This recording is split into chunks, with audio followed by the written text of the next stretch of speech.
welcome back to my channel. Guess what? We have hit the 500 subscribers mark. Yay! Thank you so much for watching my videos. Thank you so much for the subscriptions. Please keep watching, please keep subscribing, keep liking, keep commenting, keep hitting that notification bell because I want you to see everything that I post and not miss out. So today we're talking why you're not winning at beauty pageants. These are some of the things that our family members, our friends, our support systems know about us and are just afraid to tell us. Or they see your passion and are just afraid to let you down. This might be a sensitive topic. So if you are the faint-hearted, I suggest you put on your strength caps and continue watching this video. Please note that not winning beauty pageants is not strictly limited to the reasons that I'm going to give you in this video. A constant winner of beauty pageants could have one of the things that I'm going to mention and still win. And you could have one of them or maybe more of them and keep losing. There's no math to it. It probably just means that she is better at hiding them, or she can just work it and you are completely bad. Remember that a beauty pageant is a competition. So everything that you are, everything that you possess is compared against the girl next to you. So you're probably not winning because your teeth are not aligned. Your smile is not stage ready. You probably need braces or whatever prosthetics that will help your teeth become stage ready. Maybe your teeth are crooked. You probably have gaps in your teeth or like a huge gap in your teeth, and that's like the first thing that judges see about you, and maybe it doesn't look so good on you, or it just doesn't look right when compared to the girl next to you, because there are girls who have very sharpened and white and beautiful teeth, and it's easy for them to just brighten up the stage with their smile. So compared to you, the smile section might just have a 0. You probably have bad skin, acne, allergies, some of the skin conditions that are inevitable for other people. But in order for you to thrive in a beauty pageant, you have to have flawless skin, because makeup cannot hide everything for you. And makeup on skin that is not flawless, you can tell, and there's bumps and the makeup is not well absorbed into the skin. Even a very good makeup artist cannot hide certain skin conditions for you. So you're probably not winning because you're not taking good care of your skin, or your skin is just not proper. Your body is probably not in shape. Either you are under fat or over fat. It's very important for a beauty queen to be nutritious, look healthy. There is an unwritten understanding of the kind of body that a beauty queen should possess. So I can't really say to you, you should weigh 50 kgs or 45 or between 50 and 60, because different body weights come with different heights. So the best that I can say is look at the most successful beauty queens and try and look at the pattern in terms of their body sizes. And if you do not fit that body size, then that's probably one of the reasons why you keep losing. One of the reasons why a girl could keep losing in beauty pageants, no matter how beautiful she is or how great she executes her personality and how good of a performance she always gives, is she could be notorious. Scandals are on her name all the time. She could be well known for all the things that are the opposite of the behavior of a beauty queen. Like I said in my previous video on the etiquette of a beauty queen has to be cosmopolitan, meaning that there are certain rules that come with being a beauty queen that you must align your lifestyle with your entire life. So if you can't do that, then you probably will always lose, no matter how good you are. One of the reasons could be maybe you give off a male-ish vibe. I'm not saying that people that have tomboy personalities don't fit to be beauty queens, but if that's all you're about, you probably won't make it. It could be in the way you walk, in the way you express yourself, but if you give off a male vibe, you won't make it. You could also be a sore loser. If you're the kind of girl who, after every pageant they lose, is constantly texting the judges, calling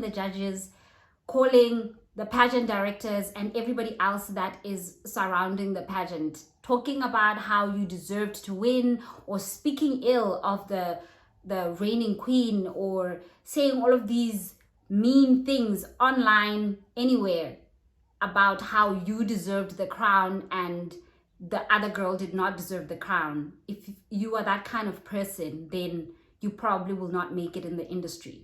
You may be coming off as an empty vessel, either too opinionated with the least bit of information to back up your opinions, that one person who is the loudest but has absolutely nothing of value to say.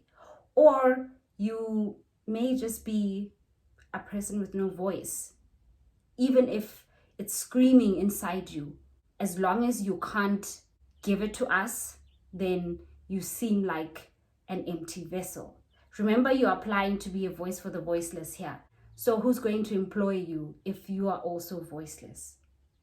Bad performance can be one of the reasons why you never win at beauty pageants. It could be how you walk, or how you carry yourself, or your facial expressions. This also leads to my other point. You may not be self-aware of your mistakes. So you keep coming back to competitions, but you're not really working on what needs to be worked on. I always suggest that you film everything. Are you on stage in a beauty pageant, modeling? Are you shooting something in front of the camera? Are you part of a project? Are you speaking? Are you emceeing? Anything, everything that you do, have it on camera, not just photos, videos, so you can watch yourself, understand how you do things, see where you may be going wrong, get the vibe that people get when they see you, feel it, and if it's, you can work on it. Another thing you can do is always get your score sheet from the judges after a pageant, so you know where you're going wrong. You know, you'll see a pattern. If you're always getting 0 for your walk, or like 2 for your walk, then you know that that's what you need to work on. I don't know if there's any pageant that doesn't allow that, but they really should. But if it's not in the judging system of the pageant, then unfortunately you won't get them. But videos will always help you. You also need to be self-aware. You need to be open to criticism. You need to be able to critique yourself. That is very, very important. That way you'll be able to move forward. You'll be able to improve yourself and develop yourself into being the best beauty queen that ever existed. You may also not be winning because you have a bad question answering technique. Work on how you answer your questions, how your expressions are when you're answering questions, the things that you say when you're answering questions. Are they relevant? Are they well informed? Do they sound like you are a good person? Do they sound like you have a good personality? Are they describing you for who you really are? Do you not sound fake? Do you not sound like you're imitating someone? Work on your answering technique. Social media has become very important in the beauty pageant industry because this is where judges get to learn about you, where they get to understand the kind of person that you are, what you like, what you don't like, what you do, what you don't do, if the things that you say about yourself are really true. So your social media skills better be off the charts. Be careful of what you're posting. If you're always negative in your captions, if your pictures are way too revealing or portray you as a party animal, lover of drugs, always half naked, that will not work in your favor. So be very careful of what you show the world on your social media, because that's where judges go to. Because it's now like a preliminary way of judging in most beauty pageant judging systems.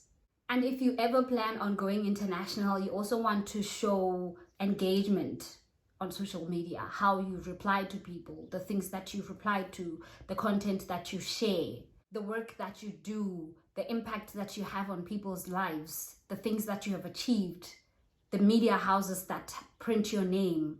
I think I've already spoken about bad performance, but adding to that, bad performance could also be always being unprepared when you go to beauty pageants. You know, like I always say, the judges can see who's more prepared and who isn't. So you have to work on your execution of general readiness for the beauty pageant, meaning readiness for being the queen. Another reason that most people are not aware of that could be why you're not being picked is because your mom is always there. Your mom is always backstage. Your mom is always asking about what needs to be done, what you need to get. Your mom is always interacting with the directors, sometimes even trying to interact with the judges. Yeah, it's fine in a teen pageant, in a children's pageant. It's fine. It's fine for kids. It's fine for teenagers.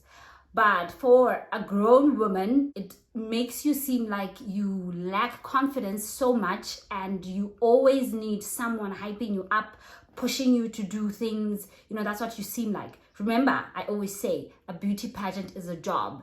So if the people that are going to hire you already see you as this person that always needs somebody pushing them, somebody who's always supporting them, who's always cushioning them, who wants such a person in their work environment? We want a strong woman who can stand up for herself, who is independent. Thank you for watching. I hope that this video helps you critique yourself better, to find yourself and to insert yourself in spaces where you will thrive. Don't forget to subscribe, to like, and to comment. Till next time. Mwah!